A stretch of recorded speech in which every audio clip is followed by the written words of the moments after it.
கர்த்தருடைய பரிசுத்த நாமத்துக்கு மகிமை உண்டாவதாக. இன்றைய நம்பிக்கையின் விதைகளோடு உங்களை சந்திப்பதில் மகிழ்ச்சி அடைகிறோம். நியாயாதிபதிகள் 16வது அதிகாரம் 16வது வசனம். இப்படி அவனை தினம் தினம் தன் வார்த்தைகளினாலே நெருக்கி அலட்டிக் கொண்டிருக்கிறதினால் அவன் ஆத்துமா பிசனப்பட்டு என்று சொல்லப்பட்ட இந்த வார்த்தையிலே சிம்சோனுடைய ஆத்துமா தெலிலாளுடைய வார்த்தையினாலே விசனப்பட்டது என்று வேதம் நமக்கு சொல்லுகிறது. பிரியமானவர்களே, சிம்சோன் ஒரு தேவ அழைப்பை பெற்றவன், தேவனுடைய அபிஷேகத்தை பெற்றவன், தேவனுடைய வல்லமை அவனுக்குள்ளே காணப்பட்டது.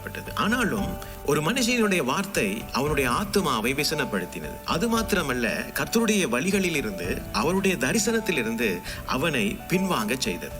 பாருங்க, இதே போல ஒரு சம்பவம் 18ஆம் நூற்றாண்டிலே அதோனிராம் ஜான்சன், அமெரிக்க மிஷனரி, பர்மாவுக்காக அவர் ஊழியம் செய்கிறதுக்கு கடந்து சென்றார்.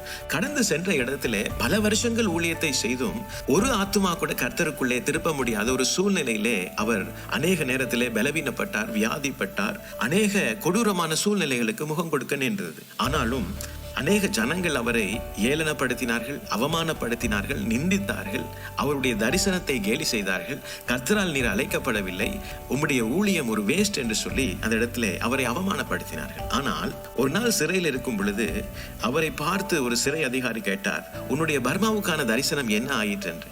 அவர் சொன்ன ஒரே வார்த்தை, கர்த்தருடைய வாக்கு தத்தங்கள் என்றென்றைக்கும் ஆம் என்றும் ஆமேன் என்றும் இருக்கிறது. அவை சொன்ன விதமாகவே மிகவும் பிரகாசமான ஒரு எதிர்காலத்தை கொண்டிருக்கின்றன என்று அவர் வார்த்தையினாலே சொன்னார். பல வருஷங்களுக்கு பின்பு அவர் அந்த விதைப்பை அறுக்கக்கூடியதா இருந்தது. அதாவது 100க்கும் அதிகமான சபைகள் பர்மாவிலே ஸ்தாபிக்கப்பட்டன.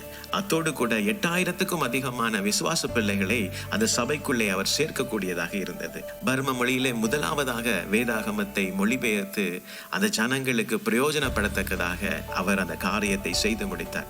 இன்றும் கூட அவராலே மொழிபெயர்க்கப்பட்ட வேதாகமம் தான் பர்ம மொழியிலே பயன்படுத்தப்படுகிறது. பிரியமானவர்களே, அநேக நேரத்தில் நாங்கள் யாருடைய சத்தத்துக்கு செவி கொடுக்கிறோம் என்பது மிக முக்கியமான ஒரு காரியம். கர்த்தருடைய அழைப்பை பெற்ற நாங்கள் அநேக நேரத்திலே உலகத்தின் பல சத்தங்களுக்கு செவி கொடுக்க நேரிடும். அநேக நேரத்திலே அவைகள் நிந்தையாயிருக்கும், அவமானமாயிருக்கும், கேலியாயிருக்கும், பரியாசமாயிருக்கும். ஆனால் நாங்கள் இவை எல்லாவற்றின் மத்தியிலும் கர்த்தருடைய சத்தத்தை துல்லியமாய் கேட்போமானால் நிச்சயமாக அதோனிராம் ஜான்சன் செய்தது போலவே அந்த நேரத்திலே அந்த விதைப்பை அறுக்கத்தக்கதாக கர்த்தர் கிருபை செய்வார். இந்த நாளிலும் கர்த்தர் தாமே இந்த வசனங்களோடு உங்களை ஆசீர்வதித்திருப்பார் என்று நான் விசுவாசிக்கிறேன்.